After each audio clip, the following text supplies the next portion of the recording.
तो हम लोग अब तक दो चीज सीखे। एक था डिपेंडेंट ब्रांच में, डिपेंडेंट ब्रांच के अंदर दो चीज सीखे थे हम लोग। एक था stock method, stock debtor method, और एक है डेटर मेथड। एक मेथड का नाम सीखे डेटर मेथड, जिसमें ब्रांच को अपना डेटर मान के एंट्री करना था। एक सीखे स्टॉक एंड डेटर मेथड, जिसमें ब्रांच हेड ऑफिस ब्रांच का दो लेजर खोलेगा, एक स्टॉक अकाउंट एक डेटर अकाउंट, और एक तीसरा चीज खोलेगा पीएल एडजस्टमेंट अकाउंट या ब्रांच एडजस्टमेंट अकाउंट जिसको बोलते हैं। ये चीज हम लोग लास्ट क्लास तक सीख चुके हैं। अब आते हैं इंडिपेंडेंट ब्रांच मेथड पे। मतलब ब्रांच का अकाउंट्स ब्रांच खुद मेंटेन करेगा, वो हेड ऑफिस पर डिपेंडेंट नहीं है। और वो अकाउंट फिर वो किसको भेज देगा? हेड ऑफिस को भेज देगा, और हेड ऑफिस फिर उसको अपने हिसाब से देख ले। मतलब हर ब्रांच अपना ट्रेडिंग पीएल खुद मेंटेन करेगा। तो ट्रेडिंग पीएल का फॉर्मेट हमको समझाने का कोई जरूरत नहीं है, नॉर्मल लॉजिक है। तो देखो यहाँ पे एक सम से स्टार्ट करते हैं। Green limited from its head office at Kolkata invoice goods to the Delhi branch at invoice price. मतलब हेड ऑफिस ब्रांच को माल प्रॉफिट ऐड करके भेजते हैं with instruction to sell at list price. अब ये बड़ा गजब लैंग्वेज है। ये list price, cost price, sale price, invoice price, ये क्या होता है? एक मिनट के कंपार्ट में भी उसको लग गया बाबा। चलो हम लोग स्टार्ट करते हैं। तो हम लोग यहाँ पे हमें बहुत इंपॉर्टेंट बात कर रहा था लिस्ट प्राइस का। यहाँ पे एक लैंग्वेज यूज किया है कि हेड ऑफिस जो है वो दिल्ली ब्रांच को इनवॉइस प्राइस पे माल भेज रहे हैं, और ये इंस्ट्रक्शन दे रहा है कि लिस्ट प्राइस पे माल भेजो। देखो चार टाइप का प्राइसिंग का कहानी होता है: cost price, list price, invoice price, sale price. चार वर्ड है। कॉस्ट प्राइस तो समझते हो उस गुड्स को बनाने का खर्चा, सेल प्राइस भी समझते हो उस गुड्स को बेचने का खर्चा, इनवॉइस प्राइस भी समझते हो हेड ऑफिस या कंसाइनर कंसाइनी को या हेड ऑफिस ब्रांच को माल जब भेजे, या एक डिपार्टमेंट दूसरे डिपार्टमेंट को माल जब भेजे तो उसमें अपना एक्स्ट्रा प्रॉफिट ऐड करके बेचे। मतलब इंटरनल प्रॉफिट चार्ज किया जाए एक दूसरे से। ये तीनों वर्ड तो आप लोगों को क्लियर है ना? हाँ। अब आते हैं वो चौथा वर्ड लिस्ट प्राइस पे। देखो आप लोग एक वर्ड सुने होंगे कैटलॉग। हाँ। क्या होता है कैटलॉग? वो मतलब सैंपल्स वगैरह रहते हैं उस पे वेरियस प्रोडक्ट्स के। जब आप लोग कोई दुकान, बड़े शोरूम, फर्नीचर शोरूम में, इलेक्ट्रॉनिक शोरूम में सामान लेने जाते हो, वो लोग आपको अपना कैटलॉग दिखाते हैं। मतलब हाँ। उनके पास कौन कौन सा आइटम अवेलेबल है वो दिखाते हैं। वैसे ही जब होलसेलर्स, जब ये प्रोडक्शन हाउस, जो बड़े बड़े प्रोडक्शन हाउस हैं, ये जब होलसेलर्स को माल बेचते हैं तो ये अपना एक कैटलॉग दिखाते हैं। उसमें एक लिस्ट प्राइस होता है। मतलब वो प्राइस जिस पे कस्टमर को माल बेचा जा सकता है, वो प्राइस जिस पे कस्टमर को माल बेचा जा सकता है। अब जो वो प्रोडक्शन हाउस है वो होलसेलर से तो उस लिस्ट प्राइस से नीचे ही दाम लेगा ना, तभी तो होलसेलर कमा पाएगा। 100 रुपया मान लो एक आइटम का दाम है, एक ब्रश है मान लो 100 रुपए का। हम प्रोड्यूसर है, आप होलसेलर हो, हम आपको 100 रुपया जिसपे एमआरपी लिखा हुआ है हम आपको 80, 70, 90 में देंगे, तब तो आप 100 में बेच के कुछ कमा पाओगे। एज ए प्रोडक्शन हाउस हम भी आपको 100 में ही देगा, और आप भी आगे 100 में बेचोगे तो आप बेवकूफ थोड़ी ना जो बिजनेस करोगे। तो वो हो गया कैटलॉग प्राइस या लिस्ट प्राइस, जिस पे कस्टमर को माल बेचा जा सकता है। अब जब हम लोग ब्लॉक में माल खरीदते हैं तो हम लोग को लिस्ट प्राइस से थोड़ा डिस्काउंट मिल जाता है। जैसे हम आपको एक एग्जांपल देते हैं, मेरे भाई का कंज्यूमर स्टोर है सिलीगुड़ी में। तो हम लोग कैडबरी वगैरह, ये चॉकलेट वगैरह जो लेके आते हैं, जैसे अगर आप डेयरी मिल्क सिल्क 60 या 70 या 80 का लेके आ रहे हो, तो वो तो एमआरपी छपा हुआ है ना उसके ऊपर। तो वो लोग को जब कैटलॉग दिखाया जाता है, जब वो लोग बात करते हैं जाके कंपनी में कि हमको 200 पीस चाहिए, 1000 पीस चाहिए, या होलसेलर से जब लेता है वो लोग कंपनी में डायरेक्ट नहीं जाता, क्योंकि उसका तो कंज्यूमर स्टोर है, तो वो होलसेलर से बाई करते हैं। तो होलसेलर उसको बोलता है देखो कैटलॉग में 70 रुपया दाम है, हम तुमको 65 में दे देंगे, तुम अपना 5 रुपया प्रॉफिट मार्जिन रख के बेचो आगे। तो एमआरपी से नीचे देना, यानी लिस्ट प्राइस से नीचे माल मिलता है। तो ये है लिस्ट प्राइस का कहानी। तो यहाँ पर हेड ऑफिस ब्रांच को इनवॉइस प्राइस पे माल भेज रहे हैं, मतलब कॉस्ट में कुछ वैल्यू ऐड करके, लेकिन एक लिस्ट प्राइस भी दे दिया, बोल रहे इस लिस्ट प्राइस को तुम अपना सेलिंग प्राइस बना के रखो। अब यहाँ इनवॉइस प्राइस क्या बोला है, the invoice price is 20% less than the list price. Head office जो ब्रांच को माल भेज रहे हैं वो 20% लेस देन लिस्ट प्राइस है, and the list price is cost plus 100%। और लिस्ट प्राइस कितना है, कॉस्ट प्लस 100%।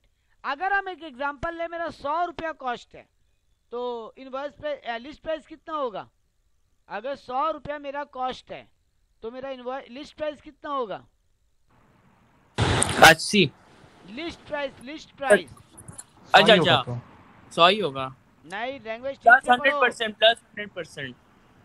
वो 110% है, 100% है। वापस सुनो, शांति से सुनो। इनवॉइस प्राइस जो है वो लिस्ट प्राइस से 20% कम होगा, और लिस्ट प्राइस जो है वो कॉस्ट प्लस 100% होगा। हाँ। तो अगर मेरा कॉस्ट प्राइस 100 रुपया है तो मेरा लिस्ट प्राइस कितना होगा, 180।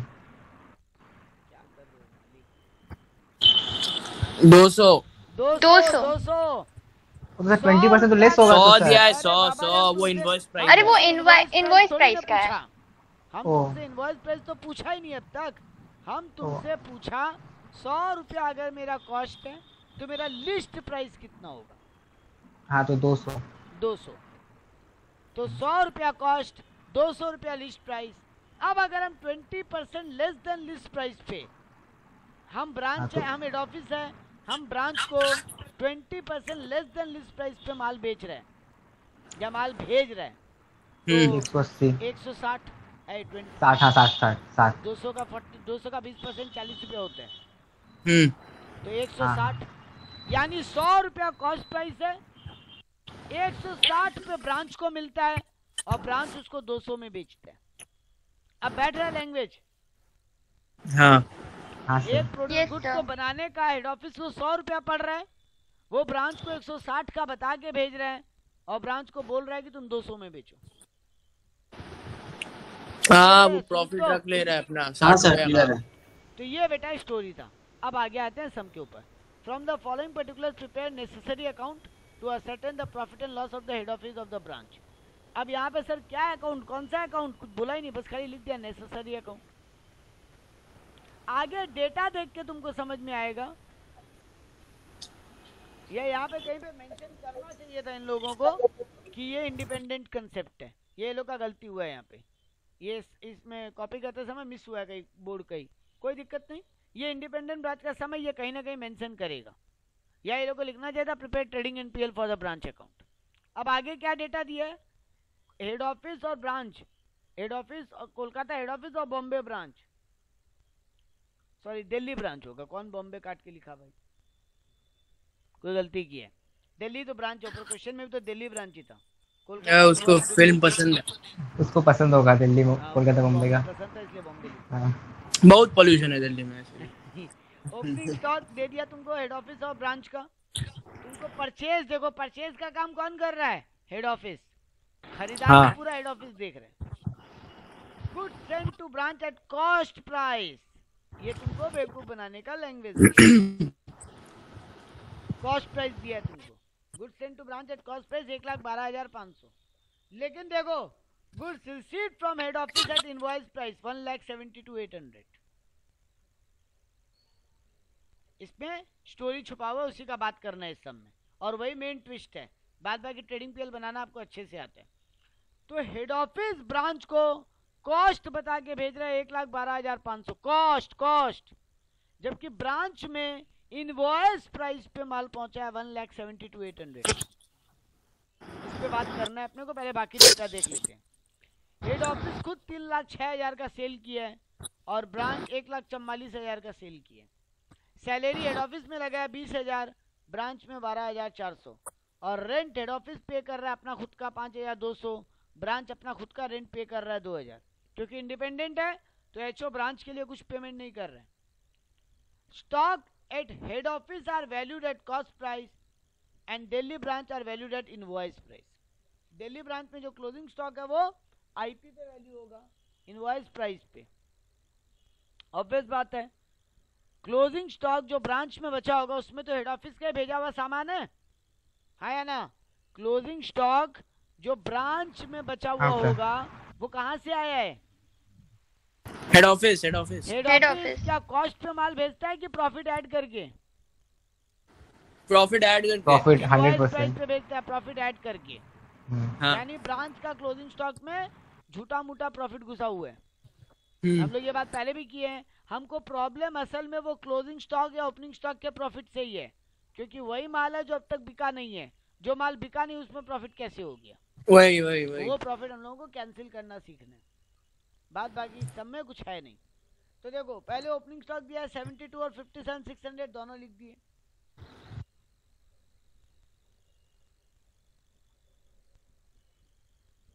ये रहा ओपनिंग स्टॉक लिख दिया 72,000 सॉरी हेड ऑफिस का, और ब्रांच का लिख दिया 57,600। उसके बाद परचेज, पूरा परचेज का काम तो हेड ऑफिस कर रहा है, तो 2 परचेजेस बोल के हेड ऑफिस में लिख दिया 3,60,000। अब आता है वो असली कहानी। ब्रांच को हेड ऑफिस जो माल भेजा उसका इनवॉइस प्राइस कितना है, क्योंकि हमको रिकॉर्ड जो करना है वो आईपी पे रिकॉर्ड करना है। सारा फिगर्स, स्टॉक का सारा फिगर, चाहे वो ओपनिंग हो, चाहे वो क्लोजिंग हो, चाहे वो ड्यूरिंग द ईयर भेजा हुआ माल हो, सारे को ही हमको किस पे रिकॉर्ड करना है? इनवॉइस प्राइस पे। चाहे ओपनिंग स्टॉक हो, चाहे क्लोजिंग स्टॉक हो, चाहे इस ईयर भेजा हुआ सामान हो, तीनों का तीनों हमको रिकॉर्ड करना है किस वैल्यू पे? आईपी वैल्यू पे। तो देखो अब यहाँ ट्विस्ट छुपा हुआ है। 1,12,500 कॉस्ट प्राइस है ना, लिखा हुआ है ना 1,12,500 जो है वो कॉस्ट प्राइस है। हाँ सर। तो Yes, हाँ। अपने आप में 100 है, हाँ। अपने आप में 100 है, क्योंकि मेरा कॉस्ट प्राइस को 100 माना था, आईपी को 160 माना था, और लिस्ट प्राइस को 200। तो मेरा जो कॉस्ट है वो 1,12,500 अपने आप में 100 है। तो इनवॉइस प्राइस पे कितना होगा? मतलब 1,12,500 डिवाइडेड बाई 100 इंटू 160, हाँ। 1,80,000 आएगा। देखो 1,80,000 आएगा। 1,12,500 डिवाइडेड बाई 100 इंटू 160, क्योंकि हमको आईपी में कन्वर्ट करना है तो इंटू 160 करना होगा। क्लियर है ये सबको? हाँ। सुदीप तो स्वास्तिक? हाँ सर क्लियर सर है। डिवाइडेड बाय 100 की है। हाँ अरे कॉस्ट है ना। ये कॉस्ट पे है ना बेटा, जो हाँ, जिस बेस पे होता है उसी बेस से डिवाइड करते हैं, ठीक है। और जिस बेस में कन्वर्ट करना होता है उससे मल्टीप्लाई करते हैं। अगर तुम फॉर्मूला याद कर सकते हो तो ऐसे कर सकते हैं। हाँ ठीक है 160/100। हाँ ठीक है। हाँ। तो मेरा 1,80,000 होना चाहिए। तो 1,80,000 का सामान हेड ऑफिस ब्रांच को भेजा। हेड ऑफिस के लिए उसको सेल मान ले, ब्रांच के लिए उसको परचेज मान ले। हाँ। क्या जेनी? Yes, हाँ sir। सर।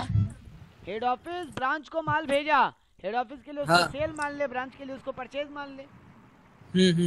तो देखो हेड ऑफिस हाँ, वो buy goods sent to by branch। Good sent to branch 1,80,000, और ब्रांच के बुक्स में हाँ। लिखा 2 गुड सेंट टू ब्रांच बोल के डेबिट में लिखा है 1,80,000 ब्रांच के बुक्स में, क्योंकि परचेज डेबिट में आता है, सेल क्रेडिट में आता है।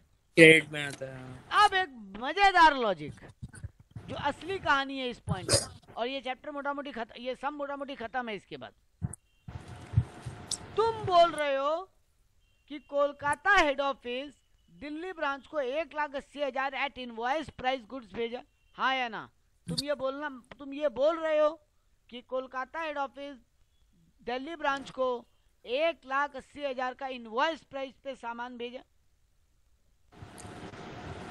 हाँ सर। हाँ सर। हाँ। लेकिन ब्रांच Yes, पर sir। पहुंचा कितना इनवॉइस प्राइस पे? 1,72,800। Goods received from HO at invoice price 172,800। बाकी माल कहाँ है?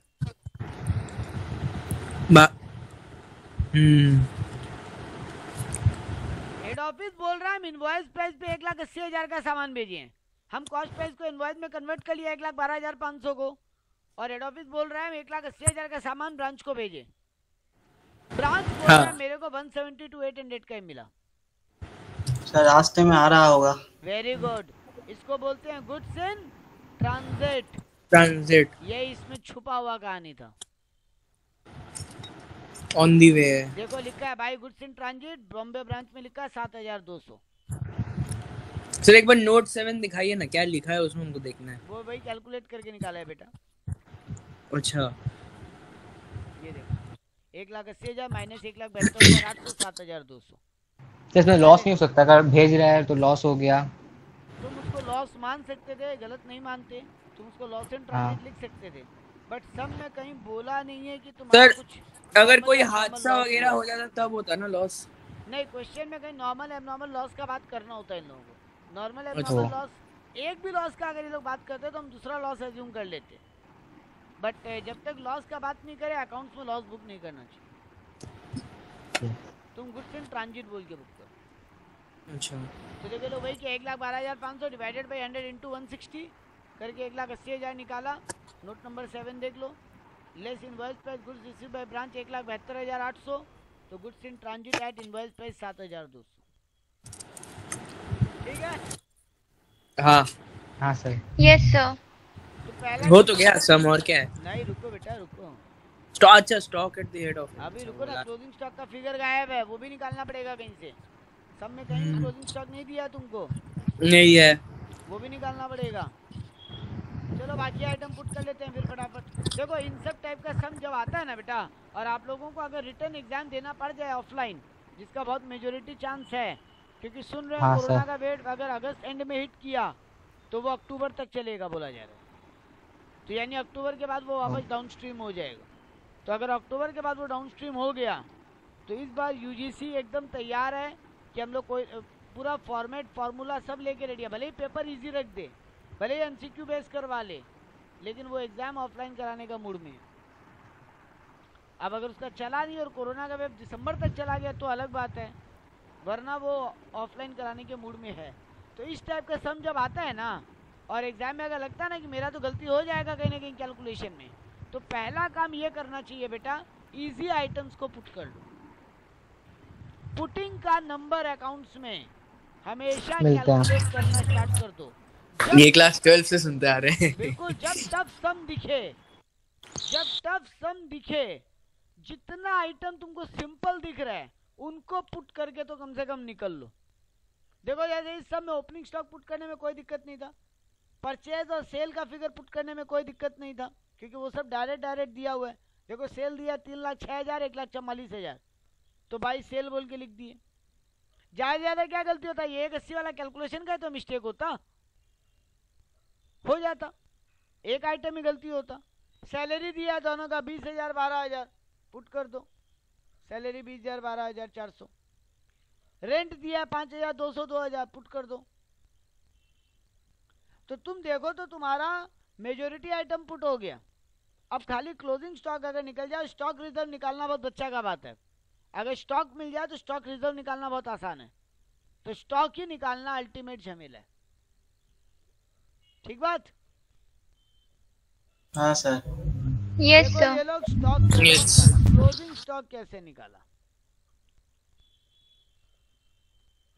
तुम्हारे पास opening stock as a head office 72 का है। पहले हेड ऑफिस का क्लोजिंग स्टॉक निकाल रहे हैं हम लोग, ठीक है? पहले हेड ऑफिस का क्लोजिंग स्टॉक निकाल रहे हैं। फॉर्मूला क्या होता है बेटा? Opening plus purchase minus cost of goods sold. आ जाएगा ना क्लोजिंग स्टॉक? हाँ, क्योंकि फॉर्मूला होता है opening plus purchase minus closing stock equal to cost of goods sold. हाँ जो घूम जाता है। हाँ, तो क्लोजिंग स्टॉक को उधर भेज दो, कॉस्ट ऑफ गुड्स सोल्ड को इधर ले आओ, क्योंकि तुमको निकालना है क्लोजिंग स्टॉक। तो closing stock equal to opening plus purchase minus cost of goods sold हो जाएगा। तो देखो लोग वही किया। ओपनिंग स्टॉक 72,000, ऐड परचेज 3,60,000 का। During the year head office purchase किया 3,60,000 का, तो ऐड कर लिया। Less cost of goods sold, head office कितना का सेल किया? 3,06,000। हेड ऑफिस सेल किया 3,06,000 और कॉस्ट पे गया है। हाँ, कॉस्ट पे हेड ऑफिस सेल किया होगा लिस्ट प्राइस पे ना, सेलिंग प्राइस तो लिस्ट प्राइस। अच्छा हाँ हाँ हाँ।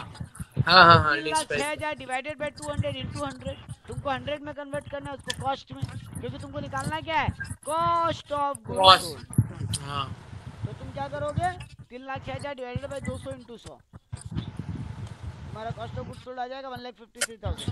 तो opening plus purchase minus cost of goods sold कर लो, तुम्हारा कॉस्ट ऑफ क्लोजिंग स्टॉक आ जाएगा 1,66,500। ले जाके लिख दो ब्रांच हेड ऑफिस का पहले। अब वैसे ही ब्रांच का देखो, ब्रांच के पास ओपनिंग स्टॉक है 57,600 का। इस बार हेड ऑफिस से अब तक कितना माल मिला है, 172,800। 180 मत लिखना, 180 मत लिखना, 180 का माल तो तुम्हारे पास आया नहीं है, बाकी तो रास्ता में है अभी। तो जितना आया है वही तुम्हारा परचेज होगा ना। इसीलिए देखो डेबिट में 80 लिख के ऑपोजिट में 7,200 कैंसिल भी कर दिया। तो तुम्हारे पास 2,30,400 का माल आया हेड ऑफिस से, ओपनिंग प्लस परचेज, और तुम सेल क्यों 1,44,000 का। वही बुद्धि लगाओ, 144 डिवाइडेड बाय 200 इंटू 160 करना, इंटू 160 करना। क्यों, इनवॉइस प्राइस, एकदम ब्रांच के पास सब कुछ इनवॉइस प्राइस पे है। तो 144 डिवाइडेड बाय 200 इंटू 160 किया तो 1,15,200 आ गया इनवॉइस प्राइस। तो तुम्हारा क्लोजिंग स्टॉक का वैल्यू आ गया 1,15,200। ले जाके लिख दिया। अब बस फटाफट वाला काम करना है। सैलरी और रेंट लिखा हुआ ही है, जीपी निकाल लोगे ट्रेडिंग का 2,20,500 और 28,800। ले जाके लिख दिए बाई जीपी 2,20,500 28,800। अब देखो ओपनिंग स्टॉक कितना है ब्रांच के पास, ओपनिंग स्टॉक कितना है 57,600। हाँ 57,600। इसमें भी प्रॉफिट घुसा हुआ होगा हेड ऑफिस की तरफ से। हाँ हाँ सर। तो divided by 200 divided by 160 into 60। अच्छा इंटू 60। हाँ क्योंकि तुमको कितना लोडिंग का फिगर है वो निकालना है ना, कितना रिजर्व का फिगर है वो निकालना है ना, या फिर इंटू 100 का डिफरेंस निकाल लो, एक ही बात है। तुम ऐसे कर सकते हो 57,600 डिवाइडेड बाई 160 इंटू 100, तुम्हारा वैल्यू आएगा 36,000। हाँ तो उससे माइनस कर देंगे। 57,600 हाँ तो आ जाएगा 21,600। वैसे ही क्लोजिंग स्टॉक में भी जो लोडिंग घुसा हुआ है वो भी निकाल के माइनस करो। क्लोजिंग स्टॉक 1,15,200 है, 1,15,200 ये अपने आप में 160 है, तो 60 कितना होगा 43,200 आएगा। देखो स्टॉक में तो 45,900। अच्छा वो 7,200 का भी तो लिया है ना, 7,200 का भी लिया है, तो टोटल 1,15,200 प्लस 7,200। समझे नहीं, वो 1,80,000 लिया है क्या डायरेक्ट? नहीं 1,15,200 प्लस 7,200 दोनों ही तो क्लोजिंग स्टॉक है ना। ब्रांच के पास जो अल्टीमेटली बच रहा है 1,15,200 खुद का बच रहा है। अच्छा वो ट्रांजिट को कंसीडर किया है, वो भी हम ब्रांच का स्टॉक मान लिया एक बार के लिए। अच्छा अच्छा वो कंसीडर किया उसको, ठीक है। तो डिवाइडेड बाई 160 इंटू 60, हाँ 45,900। अच्छा ये दोनों प्रॉफिट कौन कमा के बैठा है, ये जो हेड ऑफिस प्रॉफिट है, ये जो ओपनिंग स्टॉक में प्रॉफिट है और जो क्लोजिंग स्टॉक में प्रॉफिट है, ये हेड ऑफिस कौन कमा के बैठा है? Head office head office sir, head office ना। तो देखो ये प्रॉफिट किसके बुक में कैंसिल किया है, ओपनिंग स्टॉक डेबिट में था, देखो निकाला ब्रांच का ओपनिंग स्टॉक पे, लेकिन लिखा एचओ के बुक्स में बाई स्टॉक रिजर्व 21,600। वैसे ही 1,15,200 7,200 ब्रांच का क्लोजिंग स्टॉक है, लेकिन वैल्यू निकाला 45,900, लिखा किसके बुक में, एचओ के बुक में, क्योंकि जो कमा के रखा है वहां से ये प्रॉफिट हटाओ। स्टॉक में कोई प्रॉफिट हो ही नहीं सकता, तो वो कमा के जो भी रखा है उसके बुक से उसको एलिमिनेट कर दो। तो एलिमिनेट कर दिया, अल्टीमेटली नेट प्रॉफिट निकाल। तो देखो छोटा सा सम था, छोटा पॉकेट बड़ा धमाका था। इसको देखना पड़ेगा सर एक बार। आप देखो कोई दिक्कत नहीं, नेक्स्ट क्लास में बोलो तो फिर डिस्कस करेंगे जहाँ डाउट होगा। बहुत सारा कैलकुलेशंस था। हाँ इसको तो देखेंगे तभी हो पाएगा। क्या था हम बता देते हैं। देखो ये तुम्हारा जो 7,200 का जो नौटंकी दिया ना, ये जनरली नहीं देगा तुमको। ये जो इन ट्रांजिट का जो नौटंकी दिया ना तुमको, वो नहीं देगा तुमको नौटंकी क्या देगा कि ओपनिंग स्टॉक में कितना प्रॉफिट घुसा हुआ है, क्लोजिंग स्टॉक का फिगर निकालो और क्लोजिंग स्टॉक में कितना प्रॉफिट घुसा है, ये नौटंकी तुमको देगा। ये क्लोजिंग स्टॉक का फिगर निकालने वाला नौटंकी तुमको दे सकता है कि opening plus purchase minus cost of goods sold, ये वाला तुमको कहानी दे सकते हैं। लेकिन ये जो 7,200 का इन ट्रांजिट जो छुपा हुआ था ये हाँ। जनरली नहीं था। सर एक बार वो वाला पार्ट समझाइए ना, वो स्टॉक रिजर्व का। देखो ओपनिंग स्टॉक ब्रांच का कितना है? 57,600। ये कहाँ से आया है? हेड ऑफिस से परचेज। हेड ऑफिस तो इनवॉइस प्राइस घुसा के भेजता है, हाँ मतलब इसमें प्रॉफिट घुसा हुआ है। हाँ 57,600 मतलब अपने आप में 160 है, हाँ। क्योंकि इसमें इनवॉइस घुसा हुआ है मतलब 160 है ये। हमको चाहिए कितना? 60 कितना होगा वही निकालना है ना। स्टॉक रिजर्व मतलब होता है वो जो एक्स्ट्रा प्रॉफिट घुसा हुआ है उसको निकाल के बाहर करो। अच्छा 100 तो तुम्हारा कॉस्ट ही है बेटा, हाँ। तो एक्स्ट्रा प्रॉफिट कितना घुसा हुआ है? 60 तो 60%। हाँ हाँ, तो डिवाइडेड बाय 160 इंटू 60 ओके। कितना आया? 21,600। हाँ तो ओपनिंग स्टॉक में, ब्रांच का ओपनिंग स्टॉक में 21,600 का प्रॉफिट घुसा हुआ है। हाँ, तो हेड ऑफिस में चला जाएगा वो हेड ऑफिस के बुक से कैंसिल करना है। तो ओपनिंग हाँ। स्टॉक किधर लिखता है? डेबिट में। तो स्टॉक रिजर्व किधर लिखा है? कैंसिल करना है तो क्रेडिट में। वैसे ही बेटा जो 1,15,200 ब्रांच का क्लोजिंग स्टॉक है, हाँ प्लस 7,200 जो ट्रांजिट है वो भी तो ब्रांच के बुक्स में जाएगा। हाँ तो टोटल 1,22,400 का आपको क्लोजिंग स्टॉक दिखाई दे रहा है। हाँ ये अपने आप में 160 है। हाँ तो 60 कितना होगा? समझ गए। वो 1 45 बाय 100। हाँ बाय 100 into 60। देखो जो बेस है उससे डिवाइड करो और जो निकालना है उससे मल्टीप्लाई करो। लॉजिक यही होता है लोडिंग निकालने का। तुम्हारा वो तुम बोल रहे हो ये अपने आप में 160 है क्योंकि इसमें 60% प्रॉफिट घुसा हुआ है, तो डिवाइड बाय 160 किए। हाँ अब बेटा अगर हमको कॉस्ट निकालना हो तो इंटू 100 कर लो, अगर तुमको सेल प्राइस निकालना है तो इंटू 200 कर लो, और तुमको अगर खाली प्रॉफिट का एलिमेंट निकालना है यानी लोडिंग निकालना है तो इंटू 60 कर लो। मतलब जिसमें कन्वर्ट करना है उससे मल्टीप्लाई करो और जिसके बेस पे वो खड़ा है उससे डिवाइड करो। ठीक है। ये है इस टाइप का सम का बात। तो पहले इस सम को गो थ्रू करो आप लोग अच्छे से, सेव करके वीडियो